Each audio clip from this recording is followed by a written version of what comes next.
it's Ruhi, and thanks for joining another episode of Real Talk. Today, I want to continue on the journey that we've been going on, and that is just going back and discovering our why. And hopefully by this time, you have had a chance to go and dig deep and find out what it is that drives you. What is that thing that floats your boat and makes you happy? It makes you want to get out of bed. You know, I just read recently a study, and it went something like this, and I might butcher it a little bit, but it's pretty close to being accurate. The average life expectancy in North America is 78 years old. Most people work until they are about 65 to 68. That gives them between 10 and 13 years on average to reap the joy of their work life and all that they've amassed or done over the course of their work. And honestly, that made me think 10 to 13 years. That seems really, or say it's 10 to 15 years. That still seems really sad to me. It seems like, geez, you want me to work my entire life so I can enjoy it for 10 to 15 years? I would not want to do that. And that is why your why is so important. Do what you love. If you're in a place where you're just lost, you're not happy, you need a change, then dig deep.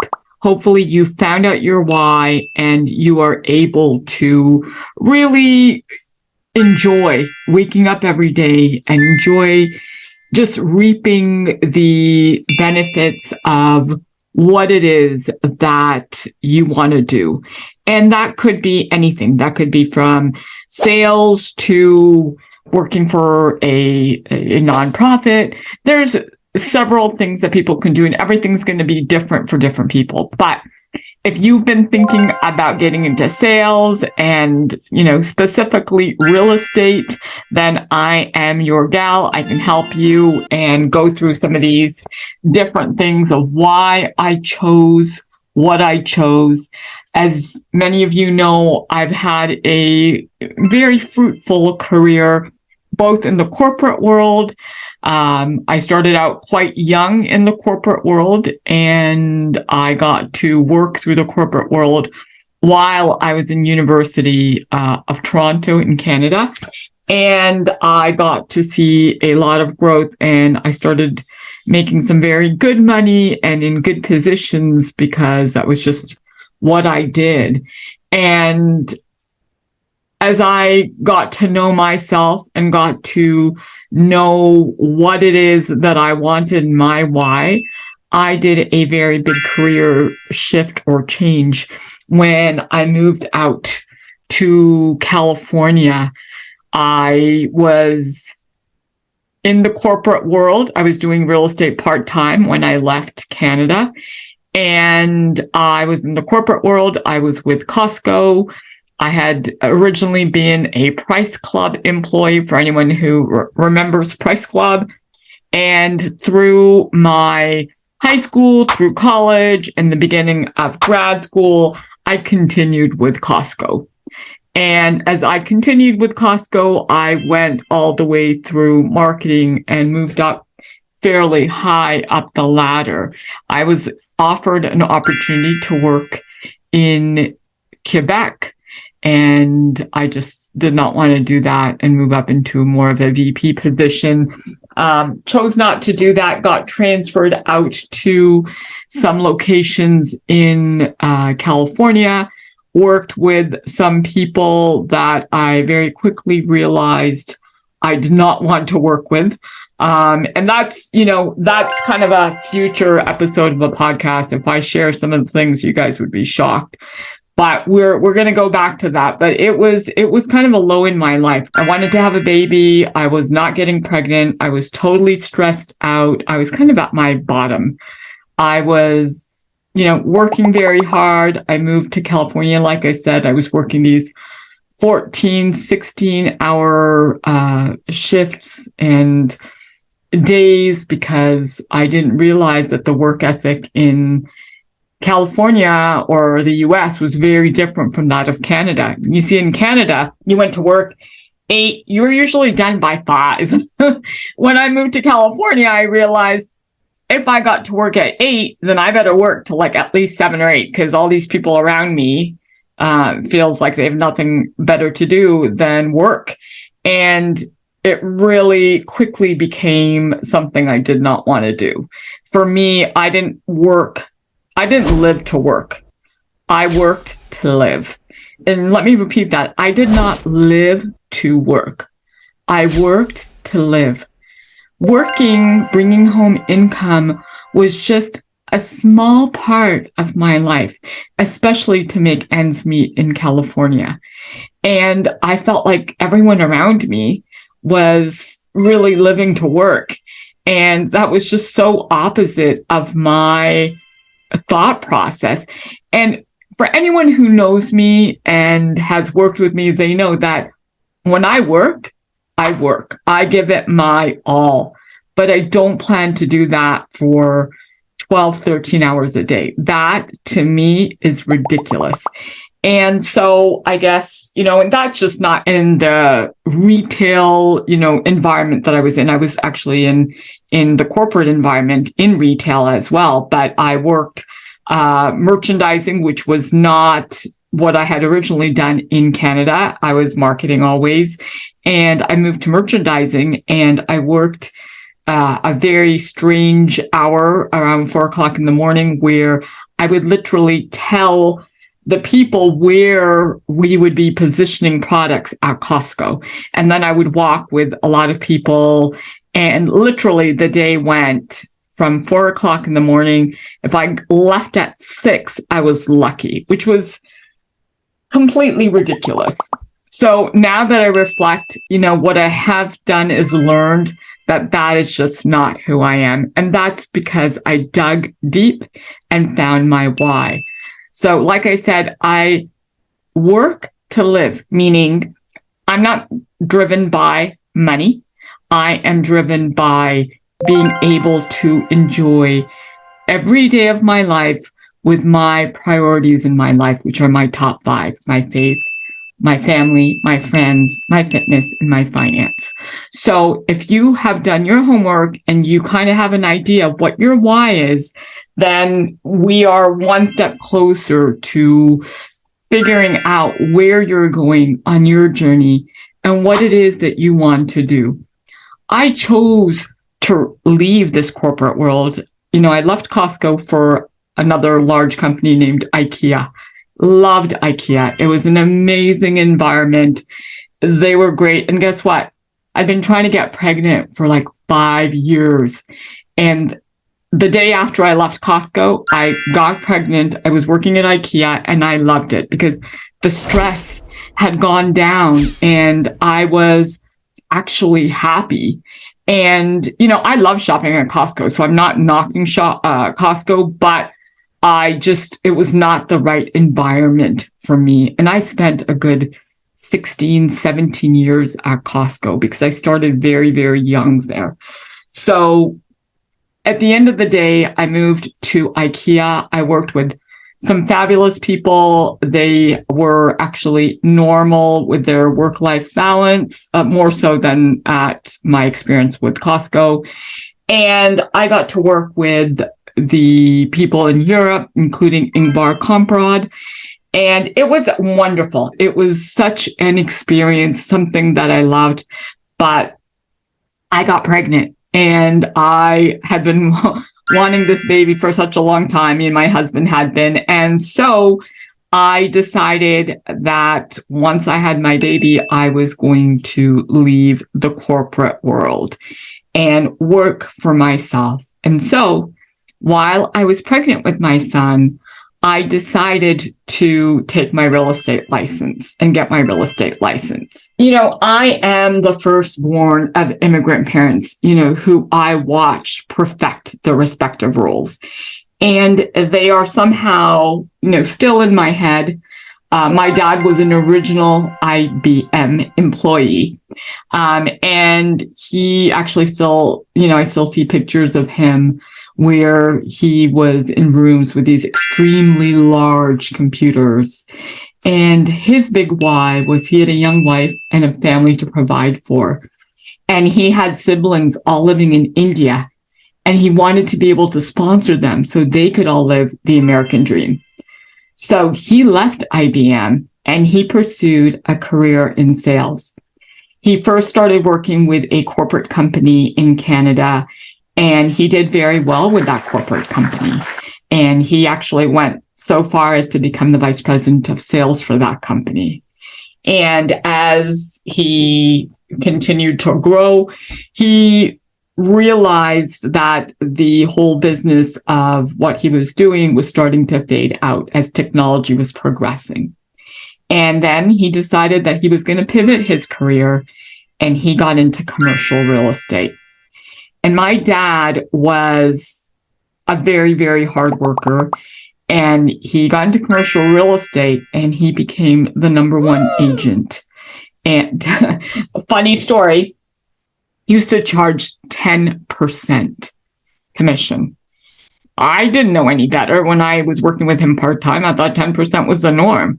Well, guess what, people? The average, we could charge anything, but the average is between 5 and 6%. God bless my dad. He's no longer with us, but I learned a lot from him. He had raving fans as his clients, and he was the number one commercial agent. And nobody even winced when he charged that fee because his clients loved him. And, they didn't blink an eye to pay him that fee. So, it really goes to show you that if you love what you do, you're not really working, and you are, spreading that joy to the people you work with.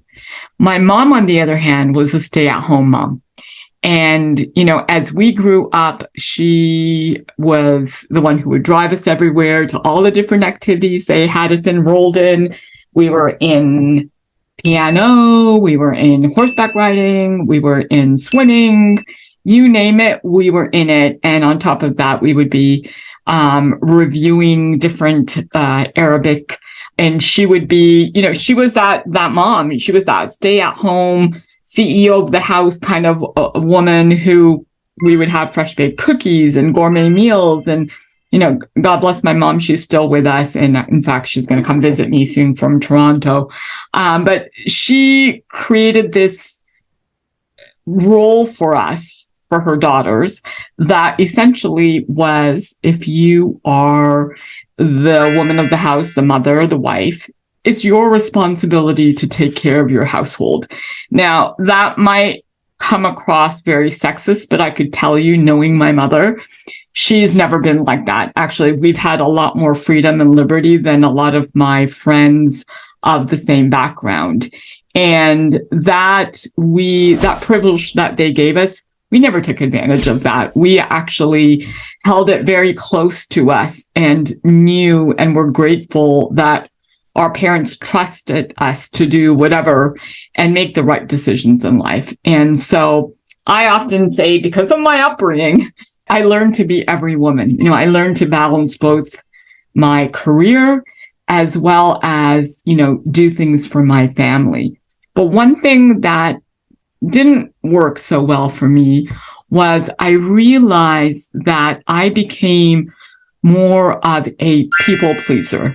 I always wanted to be acknowledged for the job I was doing, how great I was doing. And that was not just in my career, but that was also at home. So if I wasn't being patted on the back, or my family wasn't telling me how delicious the meal was or how great the house looked, I would feel bad. I would wonder, wait, what? I've done everything. You should be proud of me. I'm making these gourmet meals for you, and I'm in the top 5 in my company. I'm bringing home these awards. I'm winning these prizes. Wait, no one's telling me how great I am. And as I waited for that, I learned one of the biggest life lessons. And I realized that I didn't need their permission, nor did I need their praise. I realized that everything I did for my creator, and I was in no competition for myself. I was blessed and I was content, and I would live my life every day with gratitude, compassion, and the drive to be a better version of myself. And so I miss one small thing in there, where everything I do for my creator, but I also, of course, do it for myself. When I do something, I always do something that will please me, but innately it pleases me if I do something for someone else as well. So that's what I refer to when I say my creator. But I want to see the world as a better place. And for me, doing small things that better the world, better the earth, better myself, better my family, better my faith, better my friends and family, fitness, finance, that makes me very happy. And I do that for that. I compete with no one. I don't really care if I'm number 1, I'm number 10, or I'm number 100, as long as I do things at my 100. I'm blessed. I'm blessed for having a roof over my head, for owning a house in California. I am blessed for being able to have friends and eat and see and read and comprehend and articulate and taste my food and walk and talk, and I have all my limbs. I mean, if you really break it down, you really understand what you're blessed with. And so I see things and I feel blessed. And I live my life every day with gratitude that I just expressed, compassion for others, and the drive to be a better version of myself. Now, I'm not saying this to be what my 10-year-old or 11-year-old would refer as cringy. He'd be like, "Mom, that's so cringy." No, I mean, it could be cringy to anybody else who wants to think it's cringy, but that's who I am. So take it, leave it. I don't really care. This is who I am. And I don't need anyone else to say, "Hey, Ruhi, that's great," because this is my mantra and it's my self-talk to me. This world can be a very negative place. And as you're in this mode of self-discovery and have already figured out your why, then your next homework, I would say, is to create your own mantra, your daily affirmations. And again, I want you to message me and tell me what your mantra is or what your affirmations are. Again, it's at realtalkwithruhi@gmail.com. Your why and your mantra will drive you to action. Essentially, your mantra is almost your mission statement, what you stand for, who you are as a person, and what makes you you. Your why is what drives you to action. So again, I'm going to repeat mine just so you can hear it. My mantra is, I am in competition with no one. I don't need your permission, nor do I need your praise. Everything I do for me or my creator. I am blessed, I am content, and I will live my life every day with gratitude, compassion, and the drive to be a better version of me. As we continue with my real talk, I want to be able to give you bite-sized pieces so that we can work on digging deep. I always want to share as much as I can and little nuggets of real estate and sales in there just so we can progress along your journey. Usually as I am going for my morning walk or I'm out, cleaning or listening to some music, that's where I really am able to do a lot of reflecting and digging deep. And most of the time, I have to say, it is in nature. I love nature. I love walking around, going on hikes and walks. So that is where, that's my place of where I find that serenity and that peace of mind and that time for reflection, as well as in the mornings when I meditate. So find what you have to do. What makes you happy? When do you think the best? And try to work on your mantra. Make sure you've got your why written down and your mantra. I want to leave you with this today, and I hope that before you listen to the next episode, you're going to have this written down, and I would be tickled if you would DM me and share. Again, this is Ruhi. Bye for now. Look forward to catching up with you next time.